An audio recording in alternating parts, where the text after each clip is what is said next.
बंगालच्या उपसागरातील कमी दाबाचे क्षेत्र वेगाने पश्चिमेकडे सरकल्याने सध्या निम्म्या महाराष्ट्रावर ढगांची दाटी झाली आहे. अरबी समुद्रातून येणाऱ्या आर्द्रतायुक्त वाऱ्यांमुळे राज्यात पावसाचा जोर प्रचंड वाढला असून हवामान विभागाने पुणे, सातारा आणि नाशिकच्या घाटमाथ्यासह धुळे आणि जळगाव जिल्ह्यांसाठी मुसळधार ते अतिमुसळधार पावसाचा रेड अलर्ट जारी केला आहे. तसेच रायगड, ठाणे, पालघर आणि नंदुरबार जिल्ह्यांमध्ये ऑरेंज अलर्ट देण्यात आलाय. मुंबई, कोकण, मराठवाडा आणि संपूर्ण विदर्भात आज वादळी वाऱ्यांसह मुसळधार पावसाचा अंदाज वर्तवण्यात आला होता. नागरिकांनी सतर्क राहण्याचं आवाहन प्रशासनाने केलंय. हवामान खात्यानुसार पुढील 48 तास राज्यात मुसळधार पावसाचे सावट कायम राहणार आहे. राज्यात रखडलेल्या 22 जिल्हा परिषदा, 105 नगरपंचायती आणि 12,000 ग्रामपंचायतींच्या निवडणुका डिसेंबरमध्ये होण्याची दाट शक्यता आहे.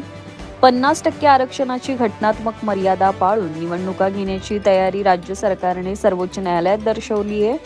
या मर्यादेमुळे अनेक जिल्ह्यांमधील जागांचे गणित बदलणार असून नागपूर जिल्हा परिषदेत ओबीसींच्या 5 जागा कमी होण्याचा अंदाज आहे. या निवडणुकांमुळे विदर्भ आणि मराठवाड्यात काँग्रेससह महायुतीची मोठी परीक्षा आहे, तर ठाणे, पालघरमध्ये शिवसेना भाजप असा थेट सामना रंगू शकतो. आता सर्वांचं लक्ष न्यायालयाच्या अंतिम निर्णयाकडे लागलंय.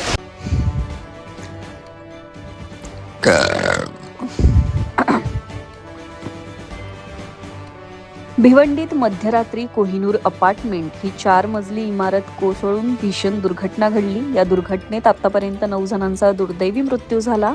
महापालिकेने धोकादायक जाहीर करून इमारत आधीच रिकामी केली होती. मात्र काही नागरिक घरातील सामान काढण्यासाठी पुन्हा आत गेले आणि अचानक इमारत कोसळली. एनडीआरएफ आणि प्रशासनाकडून युद्ध पातळीवर बचाव कार्य दिवसभर सुरू होतं. मुख्यमंत्री देवेंद्र फडणवीस यांनी घटनेवर तीव्र दुःख व्यक्त करत दोषींवर कठोर कारवाईचे आदेश दिले. तसेच मृतांच्या नातेवाईकांना आर्थिक मदत देण्याचे आश्वासन शासनाकडून देण्यात आले. राज्य सरकारने नागरिकांसाठी एक मोठा आणि महत्त्वाचा निर्णय घेतलाय. येत्या 15 ऑगस्ट पासून राज्यात QR कोड आधारित स्मार्ट रेशन कार्डचे वितरण सुरू होणार आहे. गडचिरोली आणि सिंधुदुर्ग जिल्ह्यातून प्रायोगिक तत्वावर या मोहिमेची सुरुवात होईल. पहिल्या टप्प्यात केवळ केसरी आणि पिवळ्या शिधापत्रिकाधारकांना हे स्मार्ट कार्ड मोफत दिलं जाणार असून राज्यातील तब्बल 1,86,00,000 कुटुंबांना याचा थेट फायदा होणार आहे. पारदर्शकता वाढवण्यासाठी आधार आणि चेहरा पडताळणीद्वारे ही प्रक्रिया पूर्ण केली जाईल. 26 जानेवारीपर्यंत ही मोहीम संपूर्ण राज्यात राबवण्याचे शासनाचे नियोजन आहे. हवामान विभागाने दिलेल्या माहितीनुसार येत्या आठवड्यात देशभरात मान्सून पुन्हा एकदा जोरदार सक्रिय होणार असून 20हून अधिक राज्यांसाठी अलर्ट जारी करण्यात आलाय. पश्चिम विदर्भ आणि मध्य प्रदेशवर निर्माण झालेल्या कमी दाबाच्या क्षेत्रामुळे गुजरात आणि मध्य महाराष्ट्रात अतिमुसळधार पावसाचा धोका वर्तवण्यात आलाय. कोकण, गोवा आणि मराठवाड्यातही जोरदार पावसाची शक्यता आहे. तसेच दिल्ली, उत्तर प्रदेश, पंजाब, राजस्थान, बिहार आणि दक्षिण भारतातील कर्नाटक आणि केरळमध्ये पुढील 6 ते 7 दिवस वादळी वाऱ्यांसह मुसळधार पाऊस पडण्याचा अंदाज आहे. नागरिकांनी आणि प्रशासनाने योग्य ती खबरदारी घेण्याचं आवाहन हवामान खात्याने केलंय. जम्मू काश्मीरचे मुख्यमंत्री ओमर अब्दुल्ला आणि त्यांच्या विभक्त पत्नी पायल अब्दुल्ला यांच्यातील वाद अखेर आपापसातील सहमतीने मिटलाय. सर्वोच्च न्यायालयात शुक्रवारी झालेल्या सुनावणी दरम्यान दोन्ही पक्षांनी परस्पर संमतीने लग्न मोडण्याचा आणि सर्व प्रलंबित खटले मागे घेण्याचा निर्णय घेतल्याचं न्यायालयाने सांगितलं. 1994 मध्ये जम्मू काश्मीरचे मुख्यमंत्री ओमर अब्दुल्ला आणि त्यांच्या विभक्त पत्नी पायल अब्दुल्ला यांच्यातील वाद अखेर आपापसातील सहमतीने मिटलाय.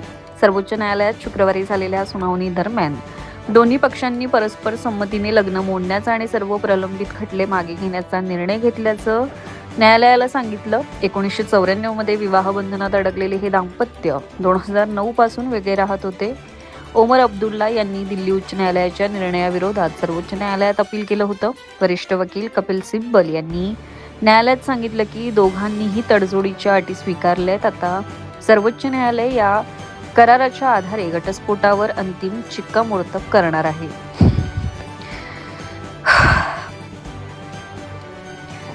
केंद्रीय रस्ते वाहतूक मंत्री नितीन गडकरी यांनी राज्यसभेत E20 पेट्रोलबाबत महत्त्वाची माहिती दिली. 2005 ते 2016 दरम्यान बनवलेल्या BS3 वाहनांच्या इंधन प्रणालीतील रबर सील्स गॅस्केट्स आणि पाईप्सवर इथेनॉलमुळे परिणाम होऊ शकतो. हे भाग नियमित सर्व्हिसिंगमध्ये सहज बदलता येतात. यासाठी इंजिनमध्ये बदलांची गरज नाही. अभ्यासानुसार वाहनांच्या एकूण कार्यक्षमतेवर किंवा टिकाऊपणावर मोठा परिणाम होत नाही. तसेच मायलेज केवळ इंधनावर नव्हे तर ड्रायव्हिंग शैली आणि देखभालीवर अवलंबून असते. हे भाग बदलण्यासाठी दुचाकींना 500 ते 1,500 रुपये तर चारचाकींना 2,000 ते 8,000 रुपये खर्च येऊ शकतो.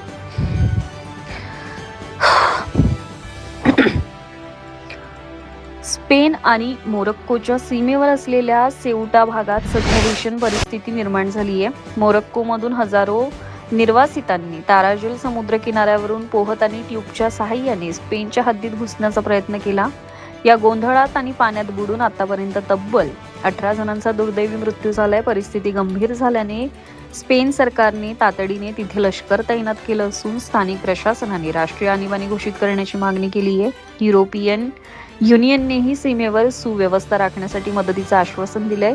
या मोठ्या घुसखोरीमुळे आता स्पेनच्या राजकारणातही मोठा वाद पेटलाय. दरम्यान मोरक्कोमध्ये गरिबी आणि बेरोजगारीची मोठी समस्या आहे. त्या तुलनेत स्पेनमध्ये रोजगाराच्या चांगल्या संधी आणि चांगला पगार मिळतो, म्हणून ही घुसखोरी होते. मिर्झापूर ही गाजलेली क्राईम ड्रामा मालिका आता मोठ्या पडद्यावर येण्यासाठी सज्ज झाली आहे. मिर्झापूर द मूव्हीचा बहुप्रतीक्षित ट्रेलर येत्या 11 ऑगस्टला प्रदर्शित केला जाणार आहे. 4 सप्टेंबर 2026 रोजी हा चित्रपट रिलीज होणार असून यात 2018च्या पहिल्या सीझनच्या काळातील एक न दाखवलेली गोष्ट पाहायला मिळेल. याची